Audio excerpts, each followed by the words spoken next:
Saudari-saudara yang terkasih di dalam Tuhan Yesus, marilah kita berdoa, doa yang diajarkan oleh Tuhan Yesus sendiri, dalam nama Bapa dan Putra dan Roh Kudus. Amin. Bapa kami yang ada di surga, dimuliakanlah namamu, datanglah kerajaan-Mu, dan jadilah kehendak-Mu di atas bumi seperti di dalam surga.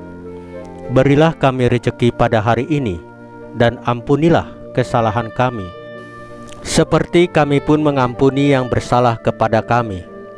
Dan janganlah masukkan kami ke dalam pencobaan, tetapi bebaskanlah kami dari yang jahat.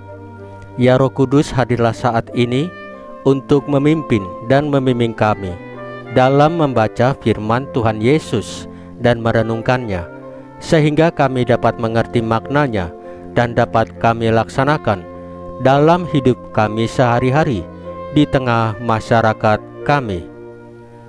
Pembacaan Injil Yohanes bab 16 ayat 5 sampai dengan ayat 11. Inilah tugas Roh Penghibur.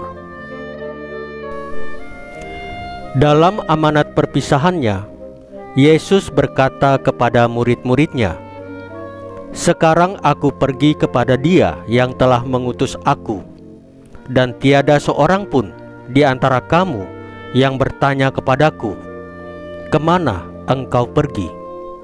Tetapi karena aku mengatakan hal itu kepadamu, sebab itu hatimu berduka cita. Namun benar yang kukatakan ini kepadamu adalah lebih berguna bagi kamu jika aku pergi. Sebab jikalau aku tidak pergi, penghibur itu tidak akan datang kepadamu. Tetapi jikalau aku pergi, aku akan mengutus Dia kepadamu. Dan kalau Ia datang, Ia akan menginsafkan dunia akan dosa, kebenaran dan penghakiman akan dosa, karena mereka tetap tidak percaya kepadaku, akan kebenaran. Karena aku pergi kepada Bapa, dan kamu tidak melihat aku lagi, akan penghakiman, karena penguasaan dunia ini telah dihukum." Demikianlah sabda Tuhan. Terpujilah Kristus. Saudari-saudara yang terkasih di dalam Tuhan Yesus, gereja selalu bertekun dalam karya amal kasih. Salah satunya adalah menerima dan merawat orang-orang yang ditinggalkan atau yang tidak diperhatikan, atau mereka yang sering disebut lemah, kecil, miskin, tersingkir, difabel. Salah satunya adalah anak yatim piatu. Sabda Tuhan Yesus hari ini sungguh mengingatkan kita akan penyertaannya. Meskipun Ia akan pergi, tetapi para murid tidak akan ditinggal sendirian. Para murid tidak menjadi yatim piatu. Roh penolong dan penghibur selalu menyertai semua murid Yesus.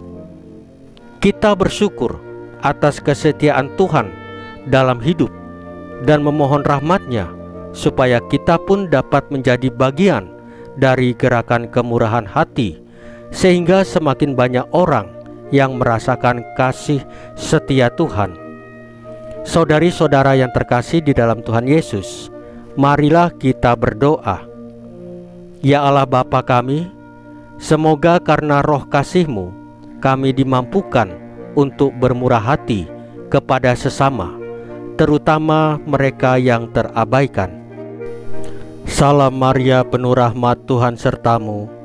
Terpujilah engkau di antara wanita, dan terpujilah buah tubuhmu Yesus. Santa Maria Bunda Allah, doakanlah kami yang berdosa ini, sekarang dan waktu kami mati. Ya Tuhan Yesus, tambahkanlah iman kami hanya kepadamu saja, karena hanya Engkaulah Tuhan dan Juru Selamat kami satu-satunya, tidak ada yang lain. Dalam nama Bapa dan Putra dan Roh Kudus. Amin. Saudari-saudara yang terkasih di dalam Tuhan Yesus, bacaan firman dan renungan hari ini sudah selesai. Tuhan Yesus memberkati kita semua.